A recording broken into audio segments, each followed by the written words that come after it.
Hello বন্ধুরা, বর্ধমান বিশ্ববিদ্যালয়ের six semester general বিভাগের 2024 সালের এক্সটার্নাল এক্সামিনেশনের জন্য ইংলিশ এসএসসি 4-এর আপনাদের যে 8টা 2 নম্বরের প্রশ্ন থাকে তার মধ্যে 5টা প্রশ্ন লিখতে হয়। এর আগের ভিডিওটির মাধ্যমে আপনাদেরকে 2 নম্বরের 8টা প্রশ্নের উত্তর সহ সাজেশন দিয়েছি, 8টি প্রশ্ন দিয়েছি উত্তর সহ, এবং এই ভিডিওটির মাধ্যমেও আপনাদেরকে 2 নম্বরের 8টি প্রশ্ন দেব উত্তর সহ। এই 16টি প্রশ্ন আপনারা ভালো করে পড়ুন, তাহলেই আপনাদের 2024 সালের ফাইনাল পরীক্ষায় যে 2 নম্বরের 8টা প্রশ্ন থাকবে আপনারা 5টা লিখতে হবে, সেই 5টি প্রশ্ন আপনারা কমন পেয়ে যাবেন। অবশ্যই বন্ধুরা এই 8টি প্রশ্ন আপনারা খাতার মধ্যে লিখে অবশ্যই ভালো করে বুঝে পড়বেন, এর মধ্যেই আপনাদের 2 নম্বরের প্রশ্নগুলো কমন চলে আসবে। তো বন্ধুরা, যদি ভিডিওটি ভালো লাগে চ্যানেলটিকে সাবস্ক্রাইব করবেন এবং ভিডিওটিতে একটি লাইক দিবেন। আর যদি আপনাদের বন্ধুরাও এই ইংলিশ এসএসসি 4 এই সাবজেক্টটা নিয়ে থাকে, আপনাদের বন্ধুদের মাঝে ভিডিওটা শেয়ার করে আপনাদের বন্ধুদেরকে উপকৃত করুন। তো এখানে বন্ধুরা আপনাদেরকে একটা কথা বলি, আপনাদের ইংলিশ এসএসসি 4 এর সিলেবাস কিন্তু দুটো রয়েছে, একটা হচ্ছে সফট স্কিল আর একটা হচ্ছে স্পোকেন ইংলিশ। এই যে আপনাদেরকে আমি 8টা প্রশ্ন 16টা প্রশ্ন সাজেশন দিয়েছি, এই ভিডিওটির মাধ্যমে 8টা প্রশ্ন দেখাবো। এর আগের ভিডিওতে 8টি প্রশ্নের উত্তর সহ দিয়েছি। এটা হচ্ছে সফট স্কিলের উপর, যে সমস্ত কলেজে ইংলিশ এসএসসি 4 এর সফট স্কিল এই সিলেবাসের উপর পড়াচ্ছি তাদের জন্য এই সিলেবাসটা। এই প্রশ্নের উত্তরগুলো: what is the mean by transferable skill? What is mean by transferable skill? দেখুন, transferable skill, sometimes called portable skill, are the skill you have developed that can be transferred from one job to another, like good communication or time management skill. The transferable skill, sometimes called portable skill, are the skill you have developed that can be transferred from one job to another, like good communication or time management skill. Next question দেখুন, what are the characteristics of positive thinking? What are the characteristics of positive thinking?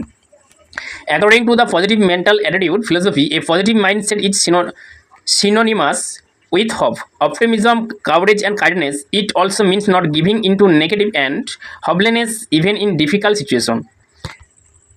What are the characteristics of positive thinking?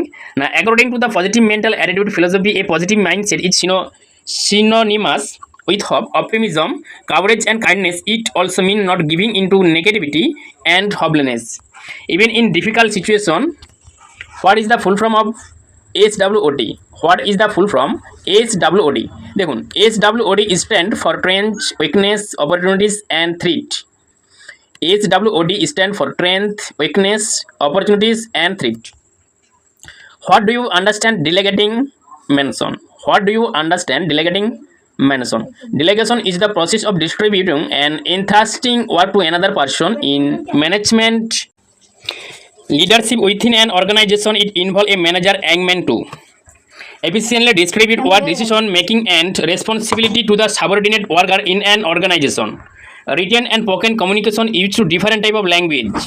দেখুন, এখানে প্রশ্নটা হচ্ছে যে what is the different between written English and spoken English. এখানে প্রশ্নটা আমাদের এভাবে ছিল, 6 নম্বরের প্রশ্নটা, what is the different between written English and spoken English. দেখুন, written and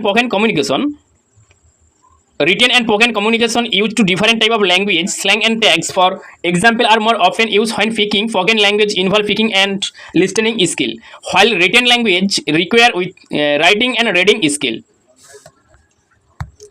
Written and spoken communication use different type of language, slang and tags. For example, are more often used when speaking. Spoken language involve speaking and listening skill, while written language require writing and reading skill. 7 নম্বরটা দেখুন, important leadership qualities. Important leadership qualities, what is the qualities of leadership? What is the important qualities of leadership? দেখুন, 1 নম্বর হচ্ছে কাউরেজ, accountability, empathy, communication, focus, flexibility, innovation, humility.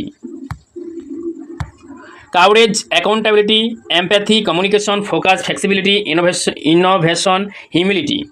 LSRW stand for listening, speaking, reading and writing. এখানে প্রশ্নটা হচ্ছে যে what is the full form of LSRW? What is the full form of LSRW? দেখুন, LSRW stand for listening, speaking, reading and writing.